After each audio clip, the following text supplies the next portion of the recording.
In this week's show, Dr. Kevin visits Aquapaws for the second time in the series to see how acupuncture and physiotherapy are helping a number of our pets. Our puppy class is now in its second week, and the owners and puppies are getting used to being with each other, while our trainer Chris puts them through their paces. Drop or down. First, Dr. Kevin has a regular patient at his clinic who is one of a breed that has a high instance of bad cholesterol. Hi Denise, how are you today? Oh, hi Dr. Kevin, good thanks. How's Missy going? She's gorgeous as usual. Excellent. What's she in for today? I just wanted to have a checkup. Excellent. It's about time she has a checkup this year. She's got a beautiful coat. What do you feed her at home? Oh, wonderful food that you put me onto. Excellent. Well, it looks like that little waistline's slowly coming back, which is good. Hey, ready for summer? Yes. Good girl. So let's give her a good check over. Start at those teeth of hers. Good. No evidence of any gingivitis there. Looking great. Good girl.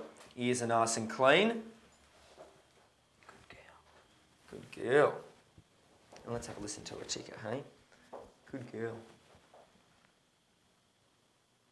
Perfect. Good girl. So she checks out really well, Denise. Yes, good. One thing I wanted to talk to you today about was whether or not Missy has ever had her cholesterol checked. Cholesterol? No. Yeah, the reason I bring that up is Missy's now turning 8, isn't she? On Monday. Wow. And 75% of Schnauzers over the age of 8 actually have high cholesterol. Heavens. Compared to 5% of the normal dog population. That's huge. Yeah, it is. And what we need to do today is test her for high cholesterol to see whether or not she's got it. And if she does, do something about it. High cholesterol obviously is well known in humans, but not so well known in our dogs. No. And it can cause a lot of problems like diabetes, heart disease, kidney problems, as well as pancreatitis, which I know you're all too familiar with. So if you let me, Denise, what we need to do today is just run some very small, inexpensive tests, which I can run today at the clinic, test whether or not she's got high cholesterol, and send her home later this afternoon. I'll give you a call when she's ready. Fine. Yes, we must have that. We can have some tests, darling, with Dr. Kevin. Good girl. Hey, Missy, well, you leave it with me, Denise. I'll look after her, and I'll give you a call a little bit later on. Thanks, Dr. Kevin. Okay. Bye-bye, darling. Joe, would you like to hold Missy today for me? We just need to take some blood to run a couple of tests. Sure. Good girl, Missy. There we go. Good girl. Good girl. There we go. Good girl. Perfect. Very well behaved. That's a good girl. So we'll need to run these into our centrifuge. Look at the colour of her serum, and then run the triglycerides and cholesterol testing, as well as a full general health profile, looking at her liver and kidney function. Okay, so with the sample of blood that Kevin's just taken from Missy, we're just going to test it for triglycerides.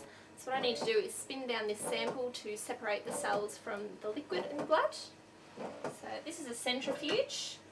Pretty much uses speed and pressure to separate the heavier cells, so the blood cells, from the liquid, and the slide will show how much triglyceride is in the blood, and it will give us a result in 4 minutes' time. Let's practice. Missy's blood results have come through, and they're quite dramatic. Missy has a very common problem in a lot of Schnauzers, and that's primary hyperlipidemia, or colloquially known as high cholesterol. In a normal blood sample, when we place it in the centrifuge and we spin it down, red blood cells sink to the bottom, and at the top we have serum. Serum should be clear coloured or straw coloured. When we have mildly affected individuals, the serum becomes kind of a pinky creamy colour. We call this hemolysis and lipemia. In Missy's sample, what we have is the serum almost milk colour, and this is incredibly creamy and suggestive of high levels of fat and triglycerides and something else called chylomicrons inside her bloodstream. The important thing with Missy's test results is that this was done on a fasted sample. She hadn't eaten anything for 12 hours and still had this amount of fat in her bloodstream. And that's the serious problem faced with a lot of Schnauzers. Her body isn't filtering this fat out of her system. It's sitting in her bloodstream, and her heart, her kidneys and all her other organs are having to work a lot harder to filter and process it. What we need to do is call Denise, inform her of these results and get on top of it as soon as we can. So let's give Denise a call. Hi Denise. Hi, Dr. Kevin. Here she is. Yeah, hello, she did really well darling. today. Really, really well. So she tolerated all the blood tests just fine, and got some good news for you. And the good news is that her liver, her kidney function are all excellent. Oh, she doesn't have diabetes either. So all really, really good news. The bad news is that she does have high triglycerides. Triglycerides are a type of fat inside her body, and her body isn't taking them out of her bloodstream. And she actually has something that we call primary hyperlipidemia, or colloquially known as high cholesterol in dogs. And she's got this because she's a Schnauzer. As mentioned earlier, 75% of Schnauzers of her age have some form of high cholesterol. The good news is we've found out early, before it's caused any dangerous problems inside her body. Good. So what I need you to do is we're going to need to start her on a new diet, a really low-fat diet. And in addition to that, she's going to go on fish oils. Fish oils are really high in omega-3 and omega-6 fatty acids, and they've been shown to effectively reduce high triglycerides in dogs with hyperlipidemia. Okay, that's what we're going to do. Just And like him. if it's going to be effective, we're going to see an improvement within 4 weeks. So I need to see her back in 4 weeks' time. We're going to repeat these same blood tests, and we're going to keep our fingers crossed that we've seen some improvement. Fine. If we haven't, obviously we'll cross that bridge if we have to come to it, but there are other medications that have been shown effective, but we'll start off with the diet and the fish oils first. Okay. Any questions? Okay. Well, is there anything else I can do at home to help? Well, I suppose the only other thing that you can do is perhaps stop giving her the butter on her toast in the morning. Okay? Are you asking impossible things? Okay, Denise? Well, All right. I'll see you in 4 weeks' time. Good, good. Okay. Thanks, Dr. Kevin. My pleasure. Come on, darling. I'm really pleased I came to see Dr. Kevin today. I didn't realise that Missy would be prone to cholesterol. I never even entered my mind. I'm very happy Dr. Kevin has told me everything I need to know to keep Missy, because she's very precious to us. And Dr. Kevin really looks after us, and we want Missy to have a long and very healthy life. Don't we, darling? Hey? Let's practice. Let's practice. Each week, we follow a group of 5 puppies through puppy school and into adulthood. Our resident trainer, Chris Loverseed from Positive Canine Training, will take the puppies, and most of all their owners, through a series of exercises and training situations. Chris will each week introduce the puppies and their handlers to some vital commands and exercises essential to the training of a young dog. The exercises they do will help socialise the dog and allow the handlers to have a basic level of command and control of their new pets. In our class, we have Kylie and her bull Arab Buddy, Philia and her cavoodle Elfie, brother and sister Kim and Sue Lee with their Shih Tzu poodle cross Emmy, Steph and her chocolate Labrador Strider, and Sally with her old English sheepdog Pirate. Good morning, everybody. How are we doing? That's good. Okay, so to start off with, I just want to make sure that everybody paid attention last week, most importantly. So, what's the most important thing we can teach our dog? The name? Okay. Now, why is that? Get their attention? Great, everyone's learned something. I'm impressed. You're not making a fool out of me, which is really good. Okay, now, so to start off, we just want to just see how everyone's been progressing with a name game, see if everyone's actually been doing their homework now. So we'll start off here with Pirate. Just say his name, see if there's a reaction.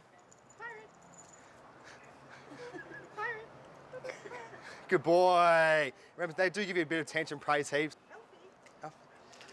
Good, heaps of praise. Good attention. Strider. He doesn't actually know his name. Good, praise there. Buddy. Good. Okay, so moving on to the next exercise, I want to start working on what I like to call social walking or loose lead walking. So pretty much with our puppies right now, we can teach them a form of hill, walking out our left leg and paying attention the whole time, but it doesn't really serve, it's not that practical for everyday sort of stuff, and for most pet people, you don't need a dog doing that. So do you mind if I take Pirate for this one? Yeah. Now also what's important to try to, Pirate, you're gonna wake up, you're gonna do some training, you're gonna go for a walk, Pirate, come on. Good puppy. One of the biggest problems that most pet owners face is teaching the dogs how to walk on a nice loose lead and not pull them from pillar to post. Unfortunately, most puppies have already inadvertently learned how to pull. You let your puppies pull to say hello to another dog. They've pulled and they've got to jump on somebody. They've pulled and they get to sniff something rewarding. So what's happened is all these times they've gotten everything they want by pulling. So what we need to do is switch that around and start teaching our puppies how to walk on a nice loose lead. Now with the young puppies, it's a very unrealistic expectation to expect them to walk in a perfect heel position. So with young dogs, I like to teach them something called social walking. So all that means is walking calmly and not pulling on the lead, and also paying a little bit of attention to me. When we start teaching social walking, the easiest way to start with a young puppy is to give them something really rewarding and give them an incentive to want to follow you and be with you. So start off with a nice little tasty treat in your left hand, let your puppy have a little nibble and just walk around. Keep your dog on a lead whilst you're doing this. If your puppy does get too far in front of you, just do a quick little 180-degree turn. When your puppy catches up with you, give them a treat. Now, as with all training, it's really important to make sure that you start off in a low distraction area, and as your puppy becomes more confident in the skill, to slowly start adding distractions. Yeah. Yeah. So with him, so what I might, see he's not too interested in treats right now, I might just take a little, I'll show you what I'll do. I might use a lead to lengthen him up a little bit. Alfie, pop, pop, pop, pop. Do a little turn. I'll wait for him to come along. Alfie. Got a little bit of pressure on my leg now until he gives in. Good. Yeah. Oh, I see. So you just yeah, so walking along. Alfie, good. So no, he's not pulling along right now, which is fine for me. He might be doing his own thing, but he's not pulling. So now I'm going to put a little bit of pressure on until he comes. Yeah. Alfie, good. Second gave into a little bit of pressure. Reward. So can anybody tell me any practical reasons to have our dogs lying down on a mat? So they know where to go when you want to be in a certain area. Yeah, that's good. So for me, lots of the practical reasons are, while I'm eating dinner at home, obviously I don't want my dogs jumping up the dinner table. I tell them bed, they stay on the mat, and that's it. You know, if I have visitors coming over, instead of barging to the front door, jumping on people, bed, stay there until they calm down, then I'll release them off the bed. If I go to somebody else's house, obviously I don't want them tearing around their house like a maniac. I've got a puppy with me, they know how to lie down on the mat, stay there and be calm. So if a puppy goes onto the mat and they stay there until we release them. Now, obviously right now the puppy has no idea what mat means or anything like that. So for the first few exercises, we're going to keep it nice and quick. So now with this, it doesn't make any difference whether your puppy sits, stands or drops on the mat, as long as they don't get off the mat. So they can walk around on it, just don't get off. Now obviously at the start they don't understand these rules and all those sort of things. So I'm going to help them out a little bit. So what word would you like to use for Pirate to lie down on here? On your mat. So I'm going to take some treats like this. Now very similar how we get him to drop. I'm going to walk him over here. As I get to him, I'm going to say, on your mat. I'm going to guide him down into a drop like that. Give him a few treats.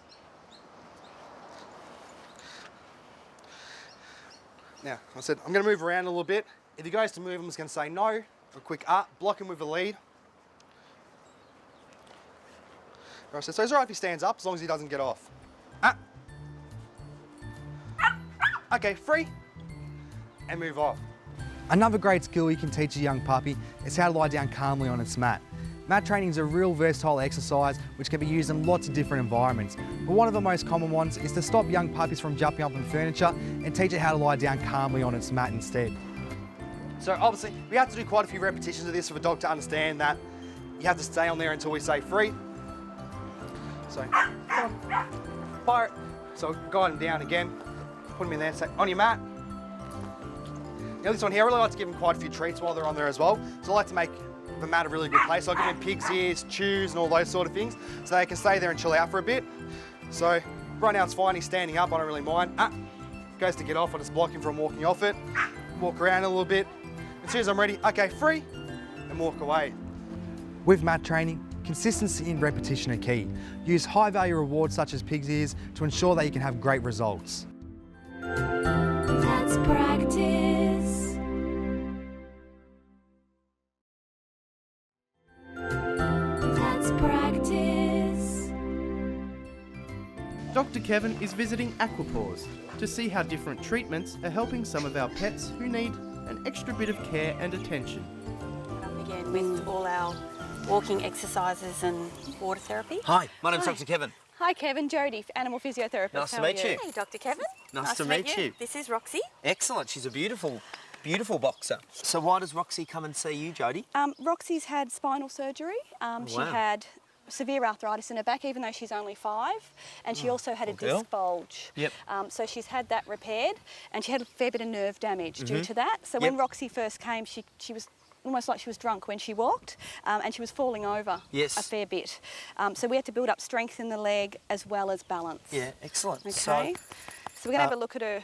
yeah, fantastic. Look Let's at see her some of these walking. exercises that... Okay, can we just get Roxy to walk up? So we're just No worries, looking at the way she walks and the way she uses that leg, and you can see it's quite different to the other side and quite small compared it's to the other quite- side. Quite a significant And back degree this way, of Maureen. muscle atrophy there, isn't Yeah, there? yeah. And she's she's all over the place in her pelvis. Can I get you to make her sit for me? Roxy, sit. Good girl. Good girl. As you can see, the leg Yeah, she flops sticks out. it There's right no out, doesn't control. So we look at Roxy's got weakness as well as balance issues. Yes. So we always have a look at how her balance is going, just by whoop. And she really doesn't want to weight bear on that leg, as you can see. So what we're going to do now is go into the room and we'll do some hands-on therapy. So I want to mobilise her spine and do a bit of massage. Okay? Excellent. Well, I'd love to see it. So Come let's on, go let's through. go. Let's go. You're scratching. Good girl. So Jodie, we've got Roxy relaxing here on her side Yep. for some of her physio exercises. Yep. What are you doing with her at the moment? At the moment, I'm mobilising the joint, so Yep. I'm trying to actually release the joint Okay, itself, yep, and yep. then I do the soft tissue work usually after that. Excellent. Yeah, Roxy does like this. She is quite used to it now. So I Excellent. think she knows it makes her feel a bit better afterwards. Yep. Good girl. Okay, so Excellent. now I'm just going to work through the muscles through the leg. Yep. And there are also muscles that attach into the spine. Yep. So she gets very tight through this area. What other conditions do you use this sort of physio massage for? Mainly a lot of post-surgical stuff we do, but also arthritis management. Yep. So dogs with arthritis, we do some joint mobilisation, so Yep. we'll move the joints around. Yep. And then also the massage on top of that, which Yep. really just helps with pain relief and keeping them moving. Yeah, excellent. So their their back legs get so weak they can't get up. We practice sit to stand and things like that Yeah. as well. Excellent. Okay. So Jodie and Maureen, we're out in the yard again to practice some exercise, is that right? Yes, that's right. So this is things that Maureen can do at home with Roxy each day. Excellent. So what we've got something on her leg just to annoy her, basically. Okay. We call it noxious stimuli. So can I get you to walk her up, Maureen? Come on, Roxy. And what we're hoping this does is just makes her lift her foot a little bit more, Okay. just because it annoys her. Yep. And what that does is just a better walking pattern, Yeah, no, basically. it does. It certainly okay. sees that. I can see that difference. She's bringing the knee up a lot more than she was before. Yeah, okay. And back this way, Maureen. We don't like to do it too often because you don't want to annoy the dog. Yep. So how for long would too you have it long. on for, Maureen? If she's at home, just in the backyard, I Yep. would have it on for quite a few hours. Yes. And then when she does a walk, Yep. and sometimes we swap it over to the other leg. Okay. So it annoys the other leg, so she's got to put more weight onto her injured leg. Yeah. Okay, so she's weight transferring, and is that an important part Oh, very of much. physio? Because as you can see, we're going to do some balance work now. Yep. Her weight on that leg, she's just not putting much. Probably about 20% of her weight's going Sure. through that leg when I feel it. Yep. So stand up for me, sweetie. Come on, Roxy, up. So what we're going to do, we're going to go back to one of our original exercises. Mm-hmm. So we're going to actually lift the front leg to encourage weight bearing on the back. Yep. There we go, Roxy. And I'm Excellent. just going to rock her backwards. I'm actually putting my knee towards her bottom because she doesn't want to put any weight on it. I'm trying to Sure. encourage her as much as I can. There we go. Yeah. Good girl. Okay, yeah, you can see. The problem with these exercises, it's pretty tough on the owner. I was going to say, does she cooperate well She's at home, a heavy Maureen? girl. Yeah. And Maureen's a great owner, so that makes a huge difference. Yep. She keeps doing the exercises, which is what works. So, Chris, we're here at Aquapaws with Polo, who I believe is a famous dog. He certainly is. He's Cujo from Kath and Kim. Oh, fantastic. And what does Polo come here at Aquapaws for? For acupuncture. So Oh, he's having wow. acupuncture for his back end. Yeah. Excellent. And Dr. Megan, you're his veterinary acupuncturist, is that right? Absolutely. Excellent. So, Chris, what sort of benefits have you seen with Polo having his acupuncture? He improved right from the first go. It's actually straightening out his back end, his walking better, his freeing in his movement. It was quite exaggerated, but no, it's much better. Excellent. So yeah, no, I'm really happy with it. And it's not invasive, it's not surgery, it's not anaesthetics, it's not drugs, which older dogs, as you know, they're compromised with their liver and kidneys and things. So you don't want to be pumping them full of that. So so it doesn't appear to be any real downside. It certainly doesn't, and he doesn't know he's having it. Whereas we can have a mindset, and we know it's helping us, whereas he doesn't know that. So what you see is what you get. Yeah, no placebo effect. Exactly. Excellent. So, well, Dr. Megan, I'd love to see Polo get some acupuncture. So For sure. is it okay if I follow you through into the consultation room? absolutely. So Megan, we've got Polo lying comfortably on his mat here. Yep. Can you tell me a little bit about acupuncture, what it is and what it's used for? For sure. Acupuncture is the placement of tiny fine little needles in specific sites throughout the body. And those sites are designed to stimulate something within the body to return back to its normal state. So the idea of homeostasis can be used to treat anything from gastrointestinal problems to musculoskeletal, for which is what Polo's here for, through to stimulating immune systems, all sorts of different things. Excellent. So in Polo's case, you mentioned that it's a musculoskeletal problem. He has had a couple of surgeries, really big surgeries this year, and he's 13 and a half, nearly 14. And it's just resulted in a weakening of his back legs. Sure. And they're starting to over-respond to the nervous stimulation that his spine and his brain give him. So he gets a very unusual gait where he'll throw his legs off to the side and it unbalances him. Good boy. See how he goes. Oh, wow. He didn't feel that at all, it didn't seem. No, the needles are really fine and they're slightly different to the normal needles that we use for vaccination in that they're not hollow. Okay. So they actually hurt a lot less and there's very, very little sensation from them. Yep. So each of the spots that we put these needles in, there's 350 points on a dog. Oh, wow. And so a fair bit of study goes into working out where they all are. Yes, I bet. And how long has Polo been having his acupuncture for? About 4 months all up. We had to have a big pause whilst he had his surgery. Yep. But he's shown improvement right from the very first session, which was, really lovely to see that he showed improvement straight away. Yeah. So in your role as an acupuncturist, do you use Western medicine in addition to this? For sure. I'm still a day-to-day Western vet, Yep. and so I still use a combination of both. Yep. But everything that we do in Western medicine has a potential for a side effect, and that's just a reality that we have to manage these things. And so for me, acupuncture is a really great alternative in that it doesn't have any side effects. You're not even telling the body to increase or decrease, you're telling the body to go back to what it should be. Well, thanks Megan for showing me. Thanks Polo for being such a good patient. So I'll just hang out here. I know my 20 minutes. That's right.